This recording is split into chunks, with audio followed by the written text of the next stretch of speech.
بله تماشاوان برزیل سر به بابت سر دخواز امریکا کو جماره هیزن لشکری ین کود بین فرمان آویده کاردکن زیده بکن و بابت لگل میوان خبریز مصطفى جمعه انتام پولیت بیرو بر پرسی راگاندن اروپا یا پدکسی شروع ودکم نهال سیدی آرکیب مر آمده بخیر حتما تدکم برز مصطفى دید اسپیکی ده و کنها تلنوچه جهد آرکرش برچه امریکا دخواز جماره هیزن لشکرین کود بین فرمان آویده تبگرید کن زیده بکن سلام علیکم چیکار بله باوری من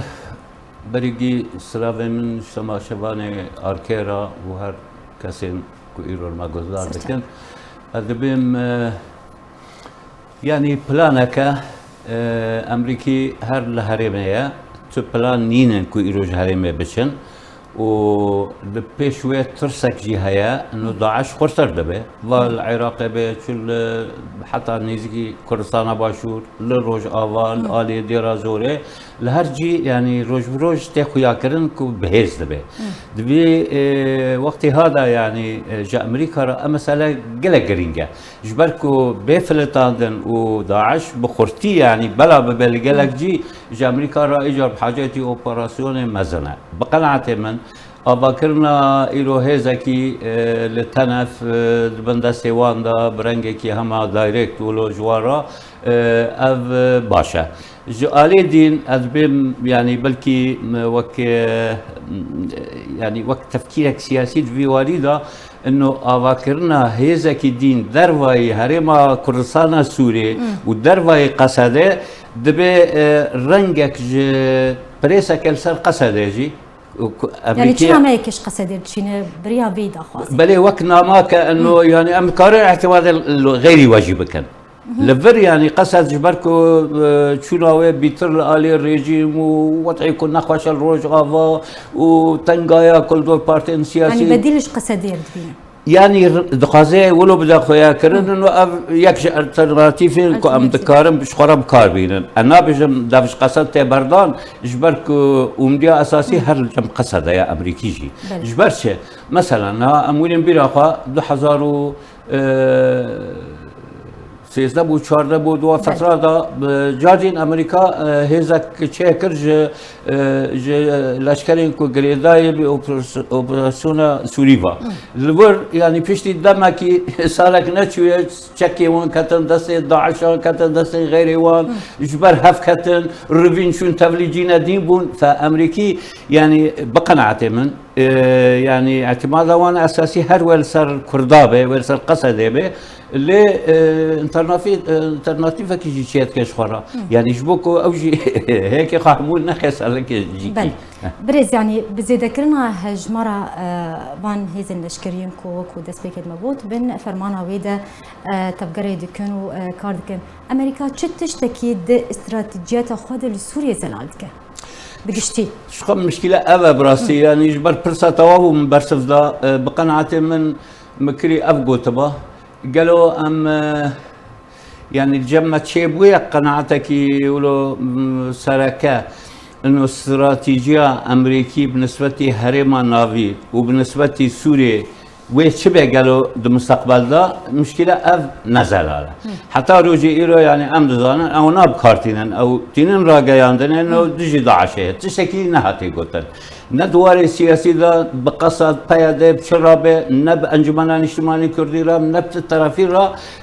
نتو بيمان سياسي هنا نا يعني وك ام نافلي بكن انه قليدانك سياسي في والدها به ابا قشنينا دوار لشكري تنده واري لشكري جي وك ما قلت يعني با شخرا بدائل جيت كان الفر يعني أدبم استراتيجية أمريكي إيرو بالنسبة سوريا براستيجي نزل على جبر أمريكي حرب أوكرانيا يا روسيا سر أوكرانيا هشتكو يعني حزبنا خو ويعني تشتكو الجمهورية هي واهتمام زيادة وزاب شبورة يا ديان بمحيط الهادي دجى سيناء وترسكي توري سركة إيرو جم أمريكا وبرجارات دبيم خجي دبيجن وقال لك شيرو بكار هنا إيكو إيرو في مسألتين واري سياسي إنه أمريكا إيرو جويرا قال لك جرينجا كود كارب روي سينية دا بسكنة سير إيرو هذا كي يعني وزارن يعني شخص خرطة ودواري أبوري دا دواري سياسي دا بيواندي يعني قال لك جيب خرطي بيش كاتنا اشترى بيجم دواري تكنولوجيا دا دواري عزمان دا يعني قال لك إجا أمريكي بترسى براسي بيواري دا أمريكي شت كنا بيابان وبهند والسورالة را دخازة يعني حالاك إنه بخلقنا كاربيز روية دا بسكنه لفر أفنها چه به اف تشتي كل ور ومسألة أوكرانيا لسات حساب في هرمي هاتية هرمان نافي هرمان نافين يعني أمريكي جرق استراتيجية وزلال به جبو خلقي دويفا قريدا إيكو أمبيا خطي ذات بين اعتماد سروات كان بشكل نفسيا مرتاح بكون أمريكي دف جوا برناده هر طرفه كاره بيجي يا أخي أمريكي ما كان جيب تمامي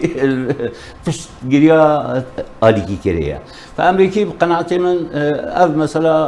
هاني دواري استراتيجية هذا أذ بيجم نقلق زلاله باش بريز شخوا بنتاغون بوجايا سال 2022 2023 بوي پشتوانیا وان هیزان دست نشان کردی و ترخان کردی عندما کو امریکا 155 میلیون دلار امریکی جو آوا کرن و زیاده کرنا شماره وان هیزان ترخان بکه چش رو وجرتی کرن بله ابو خال نپره يعني از گهنات میکه 155 میلیون امریکا را نتشته شخورا به کازوزه کی بدخون ليه 20,000 جي هكو بخازن يعني از هما بيجم آلي ديرا زوري وآليان جي خشكيتي خندس خا ديسا كينا نها قصد إيرو يعني مؤكد جوري 6,000 لشكر من دسي بداهي باشا 20,000 كس وخاصة يعني ببورن لمن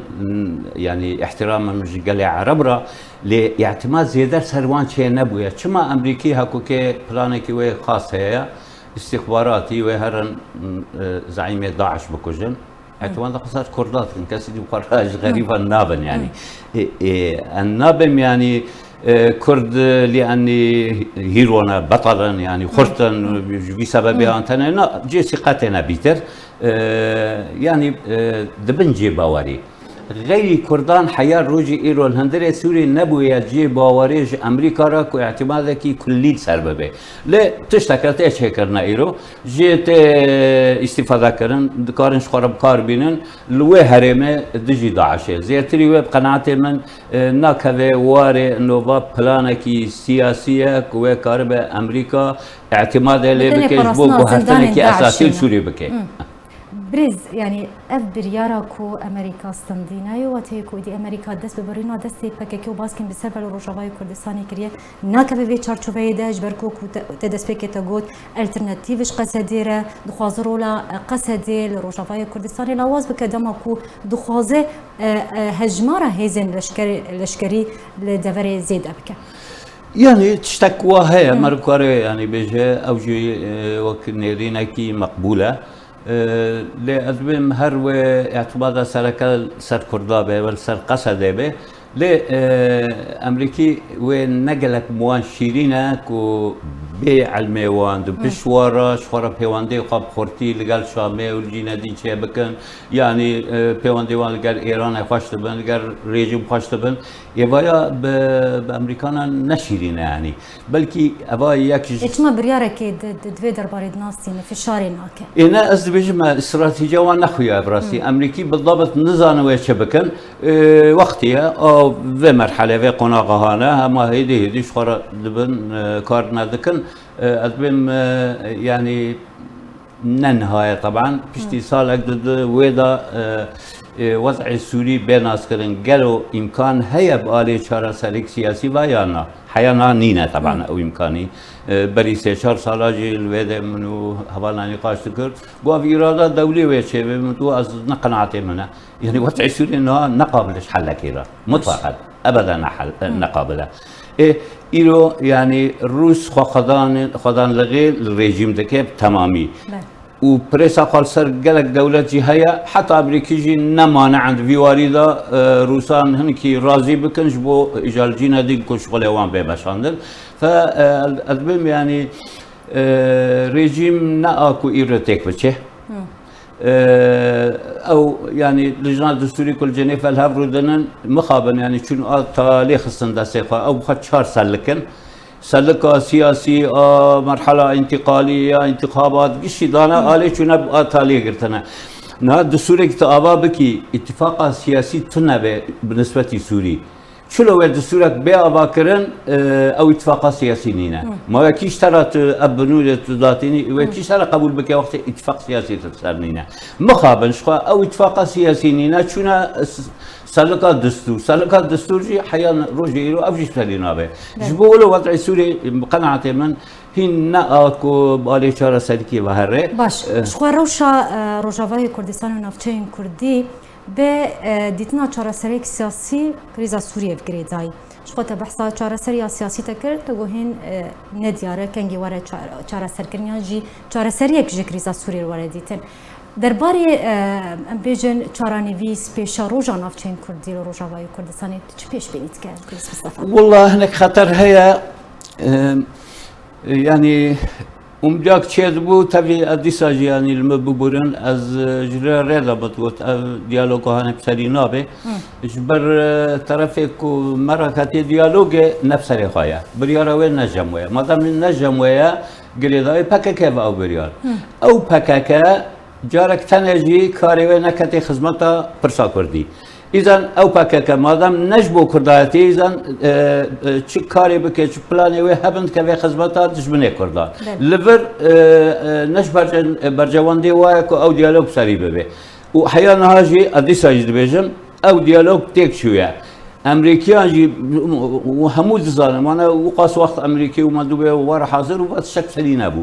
ما دام سلينا به أذبم